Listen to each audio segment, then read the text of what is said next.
Cześć kochani, jak zwykle witam Was bardzo, bardzo serdecznie. Janusz Dąbrowski na kanale Barwa Zdrowia, kanale poświęconym szeroko pojętej profilaktyce, ale też obnażaniu różnych po prostu szalbierstw, różnych kłamstw i tak dalej. Zresztą wiecie, o czym to jest. Jeżeli ktoś nawet trafił po raz pierwszy dzisiaj, no to wystarczy, że spojrzycie kochani na playlistę, będziecie wiedzieli, jaka tematyka tutaj jest propagowana. Ja oczywiście kilka słów na mój temat, no, dla tych, którzy jeszcze się tak trochę przypadkowo tu jakby znaleźli, chociaż nie ma przypadków.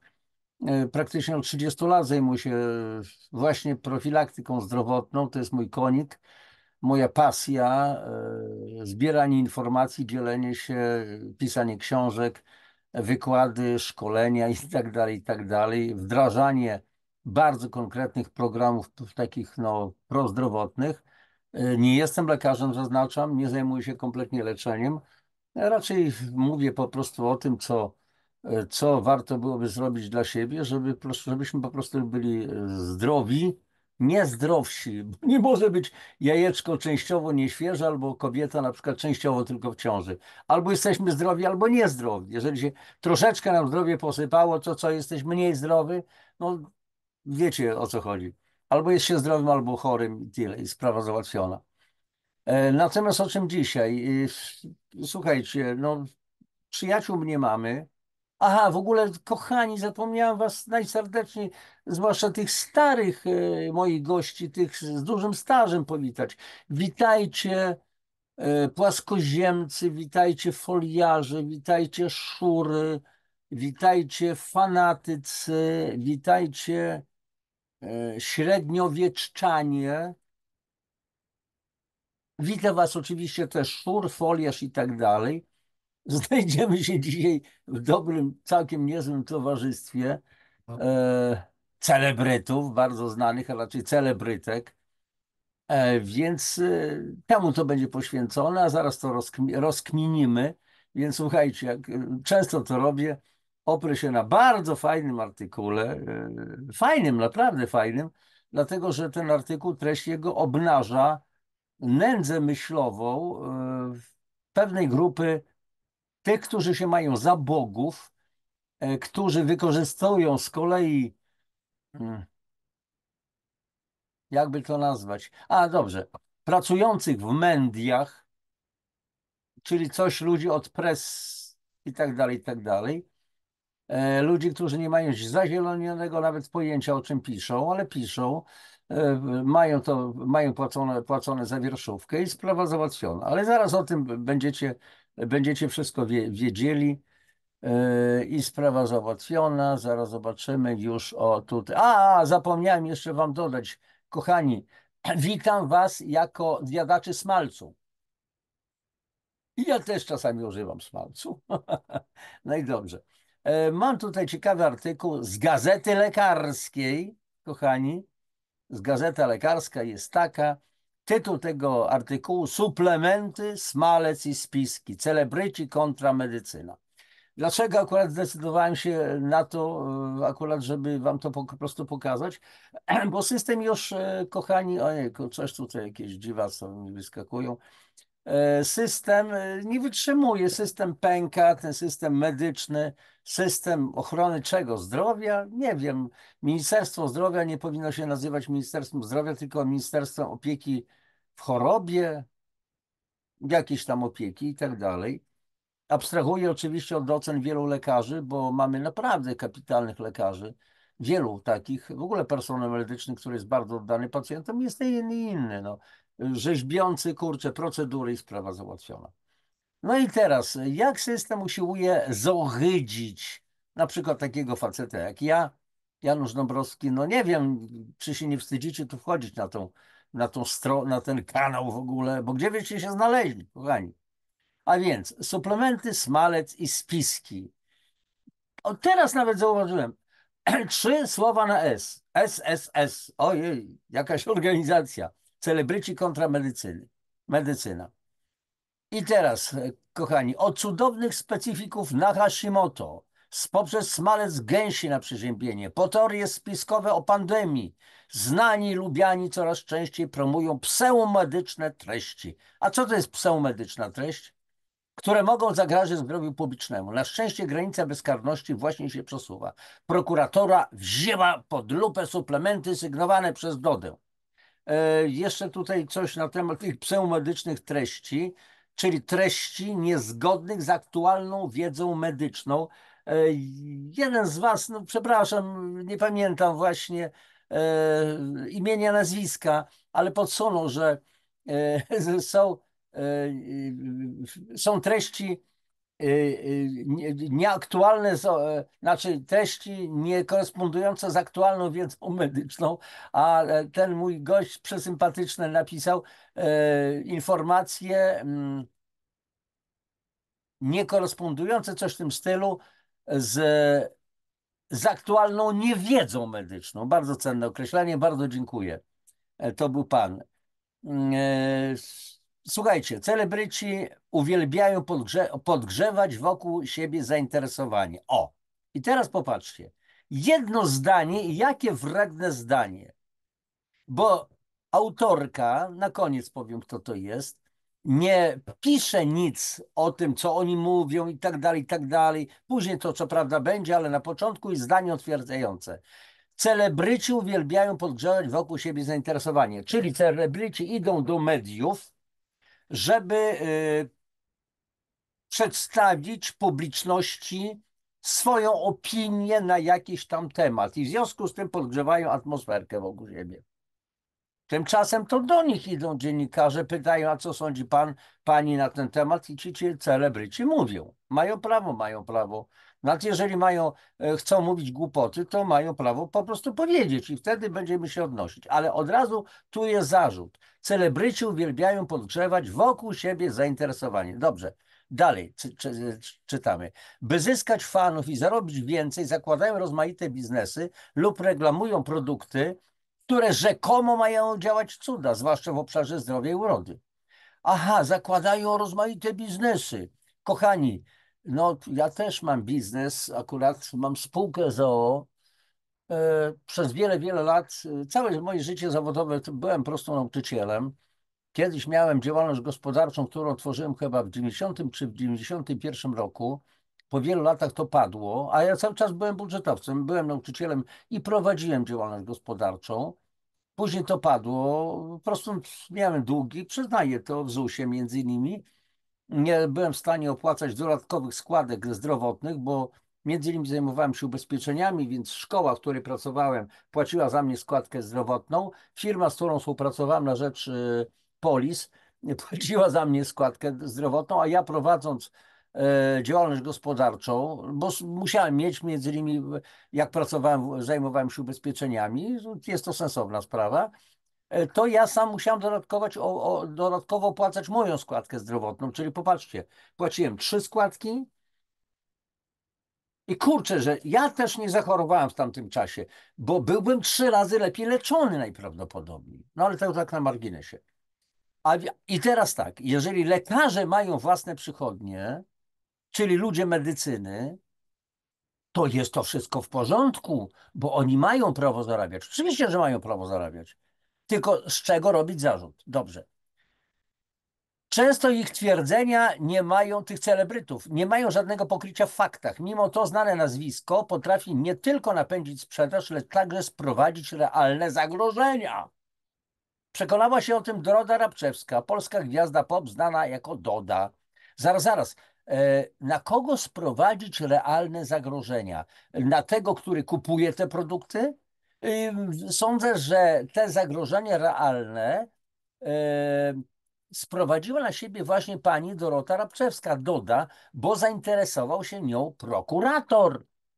Więc coś, pani autorko, chyba pani coś myli. Dobrze. Cudowne specyfiki na Hashimoto. W maju tegoż roku, 2025, Doda zamieściła w swoich mediach społecznościowych materiały, w których przekonywała, że sygnowane jej nazwiskiem suplementy są skuteczne w leczeniu choroby Hashimoto. Zdiagnozowano u mnie Hashimoto. Nie wziąłem ani jednego leku. Postanowiłam wyleczyć się tylko i wyłącznie metodą niekonwencjonalną, deklarowała.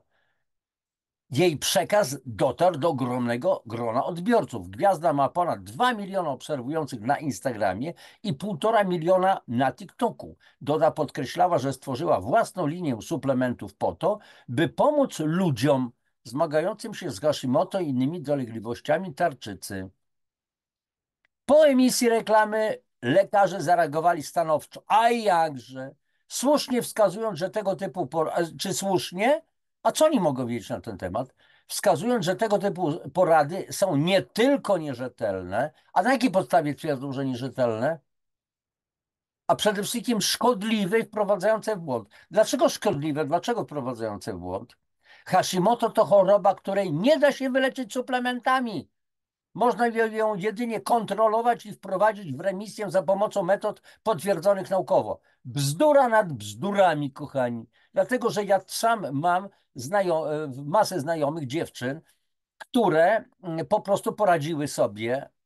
Nie wiem, czy można powiedzieć, że wyleczyły się, ale uzdrowiły siebie przy pomocy suplementacji, czyli po prostu czegoś, co doprowadza organizm do stanu, do dobrostanu, do oczyszczenia organizmu z toksyn, do wielu innych rzeczy, które po prostu doprowadziły organizm do stanu homeostazy na wysokim poziomie, dobrodziejstwa, dobrostanu i tak dalej. A teraz, co proponuje medycyna oficjalna? Letrox, Euthyrox i po prostu branie przez wiele lat preparatów hormonalnych? A jak to wpływa na cały organizm? O tym lekarze to nie wiedzą? Ci, którzy przepisują tak chętnie te dwa specyfiki, które ja tutaj wymieniłem? Miałem jedną znajomą, no bo razem z tym problemem często się wiąże bardzo znaczna otyłość, która wychodziła z Hashimoto przez 8 miesięcy, bo to się nie da załatwić tak. Ale odstawiła w końcu Euthyrox, tak? I wszystko w porządku. Na wypowiedzi artystki zareagował Główny Inspektorat Farmaceutyczny, który złożył zawiadomienie do prokuratury o możliwości popełnienia przestępstwa. W efekcie prokuratura rejonowa Warszawa-Śródmieście Północ wszczęła dochodzenie dotyczące reklamy promującej wspomniane produkty. Czyli co, kochani? Sprowadziło to na Dodę, to wyznanie jej, realne zagrożenie. Proste, proste. Dalej. Rzecznik prokuratury okręgowej w Warszawie, prokurator Piotr Antoni Skiba poinformował, że Komenda Rejonowa Policji w Śródmieściu otrzymała wytyczne w sprawie gromadzenia materiału dowodowego. Dotyczą one m.in. skierowania zapytania do prezesa Urzędu Rejestracji Produktów Leczniczych, Wyrobów Medycznych i Produktów Biobójczych. Po otrzymaniu odpowiedzi możliwe będzie ustalenie, kogo i w jakim charakterze należy przesłuchać. Doda do więzienia, Doda w kajdany, woda na wodę i suchy chleb i na wiązkę słomy. Król i królowa antyszczepionkowców. Dobrze. Doda nie jest jedyną osobą publiczną, która szerzy szkodliwe treści dotyczące zdrowia. Niestety, lista celebrytów promujących pseumedyczne poglądy jest długa. Jeszcze raz powtarzam, co to do ciężkiej, a niespodziewanej są pseudomedyczne poglądy. Puknijcie się autorko, niech się pani puknie w głowę.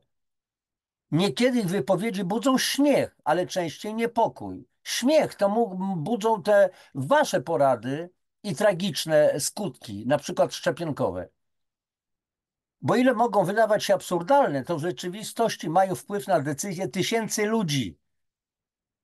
Kochani, już nagramy audycję wyznania doktora Jacka Madeja, polskiego lekarza, ginekologa. I tam kto robi komu wodę z mózgu. Przepraszam, nie wodę, bo wodę to mamy w mózgu. Kto robi ściek z mózgu. Ci, którzy proponują szczepionki HPV, w rzeczywistości mają wpływ na decyzje tysięcy ludzi. Dobrze.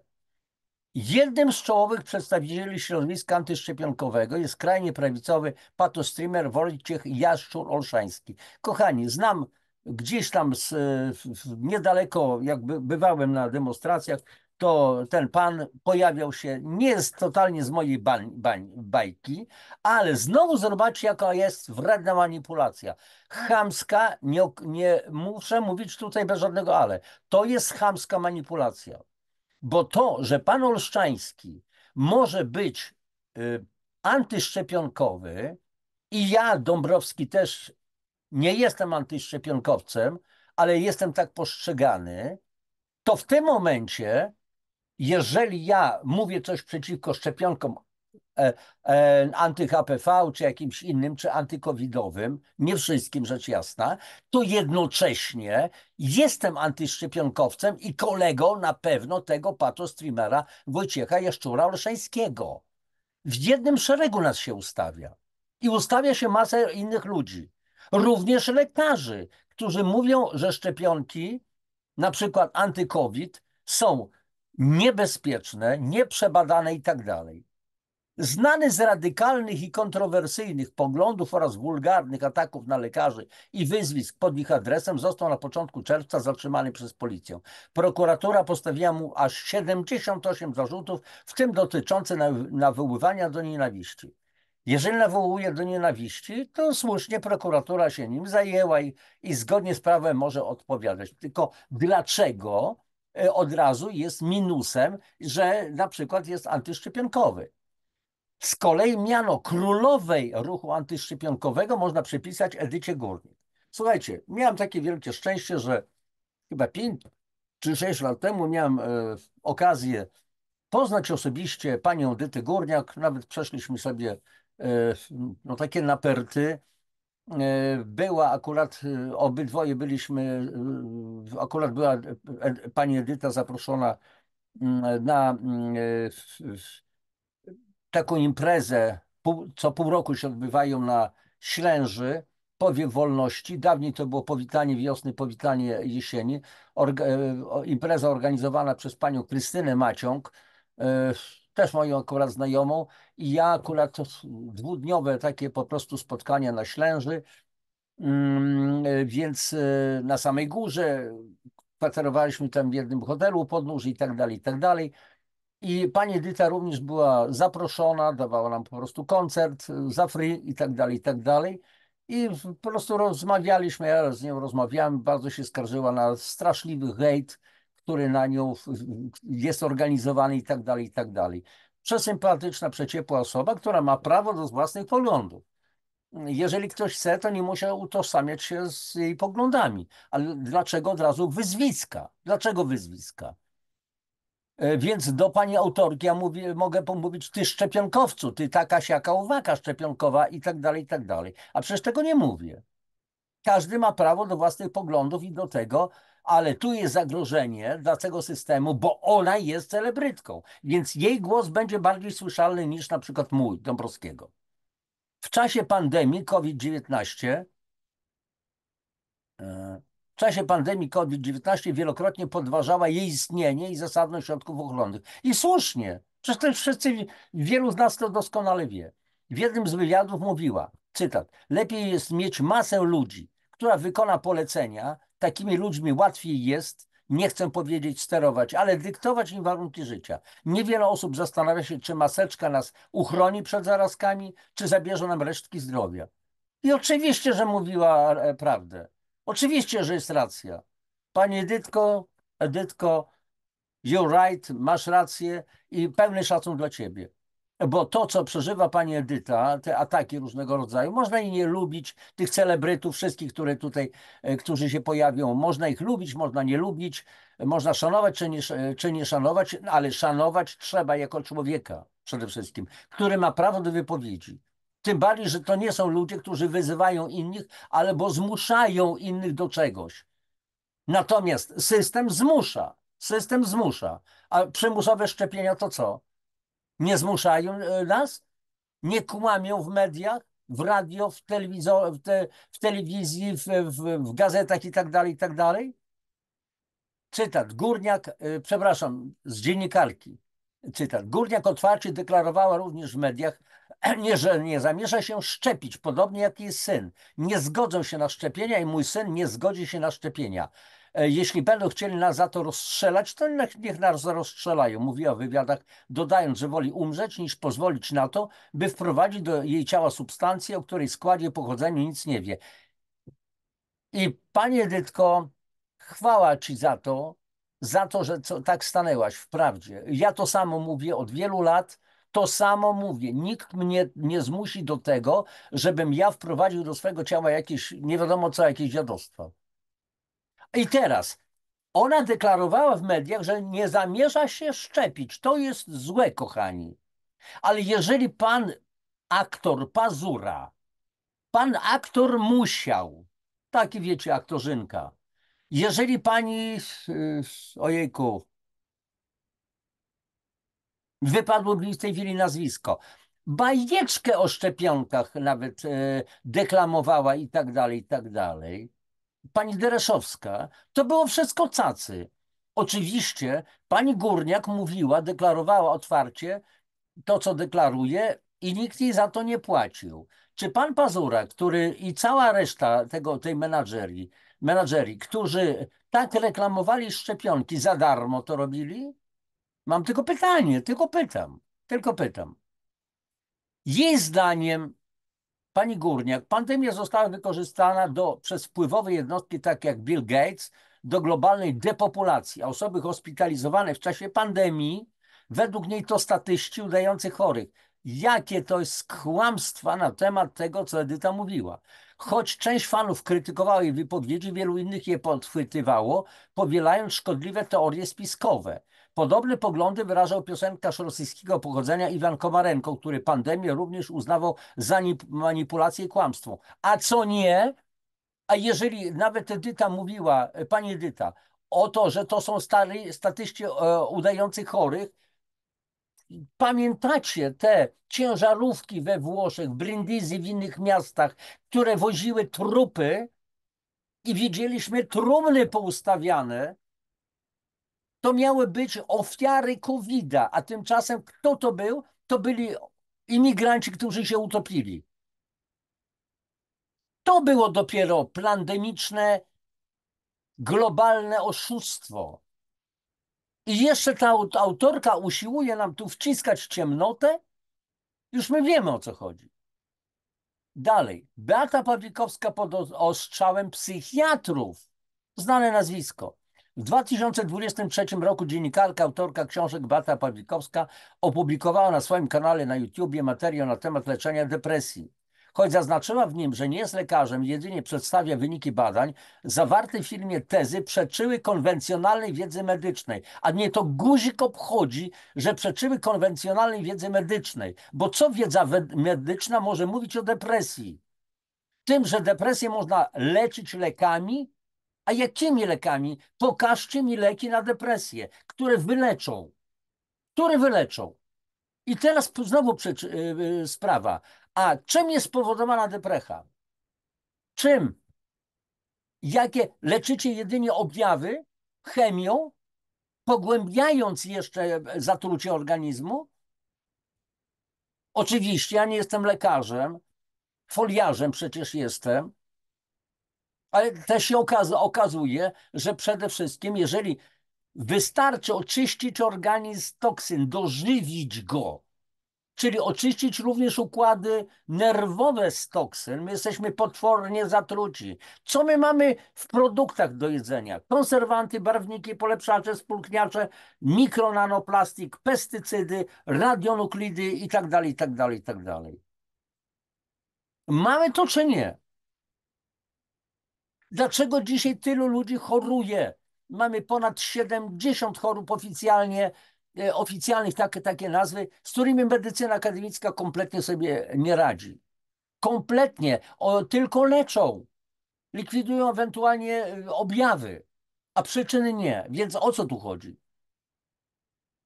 I wracając do depresji. Macie, kochani medycy, ja mówię o tych, którzy tacy wierni są systemowi, macie konkretne, dobre rezultaty, jeżeli chodzi o deprechę? Możecie co najwyżej zmniejszać natężenie depresji, ale jeszcze raz powtarzam, z czego ona wynika, ta depresja? Walka z objawami czy walka z przyczynami? Pawlikowska sugerowała między innymi, że leki przeciwdepresyjne są toksyczne i zmieniają osobowość, a co nie? Choć spotkała się z krytyką ze strony lekarzy, a guzik mnie obchodzi krytyka lekarzy.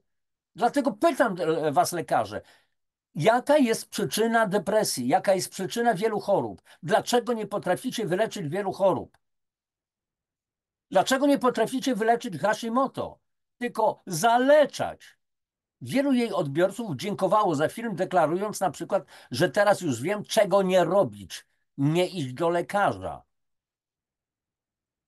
Przepraszam bardzo, ale pani Pawlikowska nie mówiła, żeby nie iść do lekarza.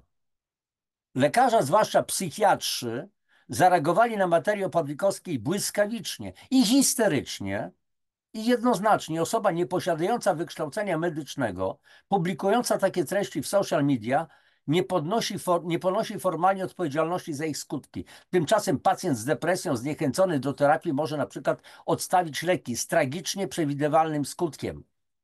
Kochani, brakuje w Polsce w ogóle gabinetów psychologów. Tutaj była mowa o psychiatrach. No to więc brakuje również psychiatrów. Coraz więcej, zwłaszcza młodzieży, wystarczy tylko kliknąć, wygooglować sobie termin depresja w Polsce, depresja wśród dzieci i młodzieży. Jest to coś tragicznego, a o tym się jeszcze ciągle głośno nie mówi. Tu jest prawdziwa w tej chwili pandemia. W grupie młodzieży 25% ocenia się ma już depresję, często niezdiagnozowaną. I oni mieliby czekać w kolejkach do psychiatry, do psychologa rok, czy pół roku, czy półtora roku. To trzeba się puknąć w głowę. I znowu pytanie, znowu jak mantrę będę powtarzał, jaka jest przyczyna depresji? Co dzisiaj dzieci jedzą? Jedzenie ma nas budować, regenerować i zapewniać nam siłę, witalność. Jakie jest dzisiaj nasze jedzenie? Co lekarze wiedzą na temat produktów do jedzenia, co one zawierają? Czego was uczą? Macie jeden semestr ewentualnie na studiach na temat jedzenia i tylko tyle? Później koncentrujecie się tylko na procedurach i ewentualnie na lekach. Oczywiście nie atakuję was, bo jesteście w tej chwili niewolnikami systemu. Nie ma już starych lekarzy z dawnej polskiej szkoły medycyny. Nie ma polskich podręczników. Nie ma, kochani, polskich czasopism. Naczelna Izba Lekarska, smarkateria 30-paro chyba letnich lekarzy, która rządzi, która nie ma zielonego pojęcia o niczym. Miałem audycję, gdzie omawiałem list pani profesor Krystyny Opalko. Tam wszystko jest na ten temat. Jeżeli ci się lekarze obrażą, to się niech obrażają. Zaprawdę? Dalej. Lewandowska i smalec na przeziębienie. Kilka lat temu Anna Lewandowska, trenerka, dietetyczka i żona Roberta Lewandowskiego została skrytykowana za promowanie niezweryfikowanych metod leczenia przeziębienia u córki. W mediach społecznościowych zalecała stosowanie układów z gęsiego smalcu. Ależ oczywiście, nałóż smalec gęsi na klatkę piersiową, powoli wsmaruj w skórę. Przykryj pergaminem, owin ręcznikiem. Ależ oczywiście. Kochani, jak ja byłem berbeciem, kiedyś pamiętam, byłem u babci, mała wioseczka na Podlasiu, potłukłem kolana. Co zrobiła babcia? Wzięła liść kapuchy, rozbiła ten liść kapuchy mocno, tam tłuczkiem, przyłożyła do mojego kolana, obwiązała lnianą szmatką i sprawa była załatwiona. Okazało się jednak, że babcia zrobiła to dobrze. Tylko nielegalnie, bo dopiero chyba 20 lat później naukowcy z Finlandii udowodnili, że kapusta ma właściwości faktycznie lecznicze. I dopiero od tego momentu ewentualnie moja babcia miała prawo zawiązywać kolana wnuka, robić opatrunek z liścia kapuchy. A to, że kapusta była wykorzystywana w różnych postaciach jako środek leczniczy i nie tylko kapusta przez starożytnych Rzymian, to nie ma nic do rzeczy. To nie było udowodnione, nie było żadnych badań naukowych, nie było zatwierdzone przez jakieś tam ciała, I te badania nie były, i te stosowania nie były zgodne z aktualną wiedzą medyczną. Na te recepty natychmiast zareagowali lekarze, jacy określając je mianem metod ludowych bez żadnego potwierdzenia naukowego. Głupcy, bałwany i więcej nic. Smalec nie wykazuje działania terapeutycznego, nie powinien być promowany jako środek leczniczy. Co za bzdura. A słuchajcie, a weźmiemy taki kliniczny dowód. Pamiętacie treść Krzyżaków? Jak stary Maćko z Bogdańca został postrzelony z kuszy przez knechta krzyżackiego i ten żelazny, ta strzała nie mogła wyjść z ciała, to Jagienka ze Zgorzelic podpowiedziała Zbyszkowi, żeby po prostu upolować bobra i z tym tłuszczem bobrowym zatykać ranę i to spowoduje wyjście tego brzeszczotu. I słuchajcie, on się wybrał, utłukł tego bobra. Jagienka go wyłowiła. Przykładany był ten smalec bobrowy do rany i ten szczerbiec wyszedł z rany, został wyrzucony. Oczywiście ja sobie tutaj tak troszeczkę żartuję, ale zobaczcie, że w dawnych latach, wieki temu, nie było tej oficjalnej medycyny, a ludzie sobie radzili jakoś, bo musieli. Stosowali ludowe sposoby, różnego rodzaju sposoby. Jak długo istnieje hinduska ajurweda? Jak długo istnieje medycyna tybetańska, chińska, koreańska, medycyny Dalekiego Wschodu w sensie syberyjskiej, Jakutów, Burjatów? Jak długo istnieje medycyna słowiańska, między innymi polskich Słowian? Jak długo istnieje medycyna Indian z Ameryki Północnej czy Południowej i tak dalej, i tak dalej. Ale przecież do tych ludzi bardzo wykształconych, którzy uważają, że wykształcenie jest tożsame z mądrością, to nic nie dochodzi kompletnie.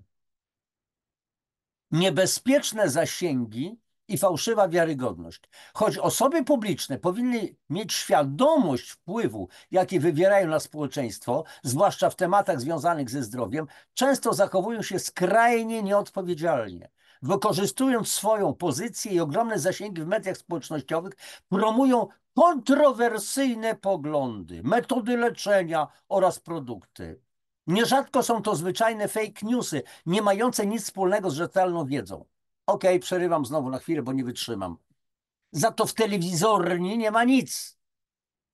Masz problemy ze wzdęciami? Jest już od razu reklama. Bierz tylko to, ten lek na E jakiś tam i już jest. Ale to jest lek, to nie jest suplement. To jest lek i już będziesz dobrze. Czyli jedz co chcę, chciałbym powiedzieć słówko na rzet.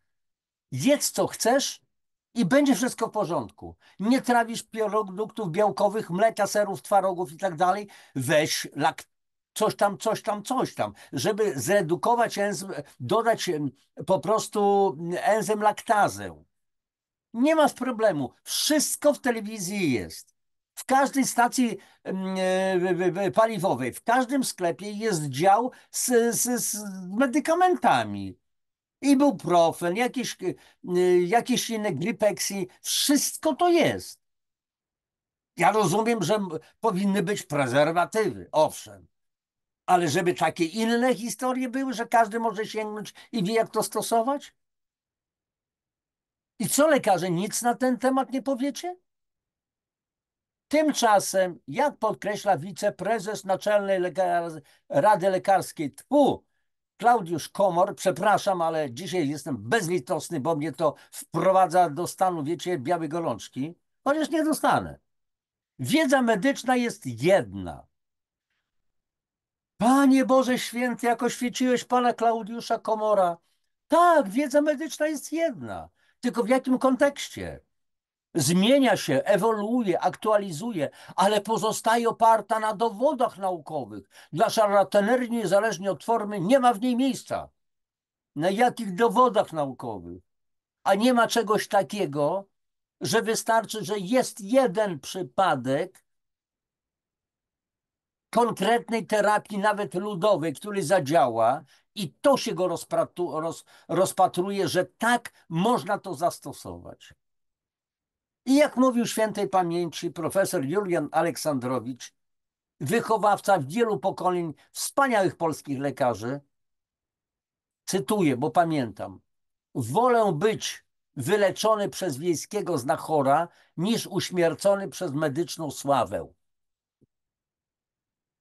Podobnie jak wiele produktów lansowanych przez celebrytów, ich działanie nie ma podstaw naukowych, a jedynym efektem ich promocji jest zysk dla twórcy. Ha, ha, ha. Szczepionki nie dają zysku dla twórcy. Leki różnych generacji, tylko zmieniane nazwy, nie dają zysków dla twórcy. Pani jest tylko naiwna, czy jest jakaś inna? Pani autorko, na szczęście sprawa Dody pokazuje, że czasy całkowitej bezkarności mogą dobiegać końca. Odpowiedzialność prawna za słowa i działanie promujące szkodliwe treści staje się realna i potrzebna. Napisała to niejaka pani Sylwia Wamej, źródło Gazeta Lekarska, numer 7-8, 2025 rok. Pani Sylwio, pani nie ma nawet zazielonego pojęcia, o czym w ogóle pani pisze. Jest pani zwykłym pismakiem, który nie ma, po prostu jest pani żałosna w tym, co pani pisze. Nie wiem, czy to, jeszcze raz powtarzam, wynika z naiwności, czy tylko pędu za wierszówką. Pani to napisała ten artykuł za free? Czy ktoś pani zapłacił? I na tym koniec. Kochani, wiem, zdaję sobie sprawę, że wielu z was może powiedzieć: panie Januszu, Janusz, przybastuj, bo zapędzasz się. Kochani, a jak można inaczej po prostu postępować? To co, ktoś pluje wam w twarz i wy mówicie: pada deszcz, udaje, że się nic nie dzieje? Ktoś kradnie wam torebkę i się nic nie dzieje? To nie jest mój świat. Ja po prostu tak, nie wiem, no takie moje życie tak jakoś ukształtowało, taki mam charakter, że owszem, przebaczyć można wiele różnym ludziom, również tym złym, którzy krzywdzą, przebaczenie tak. Ale z drugiej strony nie można przechodzić do porządku dziennego. Przebaczenie nie oznacza, że to jest zezwolenie na wszystkie inne działania. Kompletnie. To nie jest droga, no way. Nie możemy się po prostu robić, jak mówi doktor właśnie Jacek Madej, robić wała w bambuku zwyczajnie. A oni uważają, że są bezkarni, bo taka pani Wamej napisze w gazecie lekarskiej, która ma też pewną poczytność. To na co, on nie ma wpływu na ewentualnie na publikę? Tylko to celebrytom zarzuca, że mają potężny wpływ? 2 miliony na przykład odbiorców i część z tych odbiorców ucieknie od oficjalnego systemu? To jest, o to chodzi? Draństwo, draństwo, draństwo, kłamstwa, manipulacje, zohydzanie innych ludzi. Się kobieto będziesz smażyć jeszcze po prostu w tym mentalnym swoim piekle. Jeszcze może przyjdzie czas, że będziesz się bardzo wstydzić. I tylko tyle. Kochani, no oczywiście celebrytki mają pieniądze, więc są trudne do ruszenia. Nie wszyscy być może. Więc korzystają z tego, żeby coś po prostu powiedzieć. A co mamy, może milczeć? Mamy być jak stado owiec? Nie, absolutnie. Dlatego, kochani, bardzo was proszę o aktywność. Mówię, nie miejcie mi za złe tych emocji, ale po prostu nie można w końcu gadać ładzonym językiem.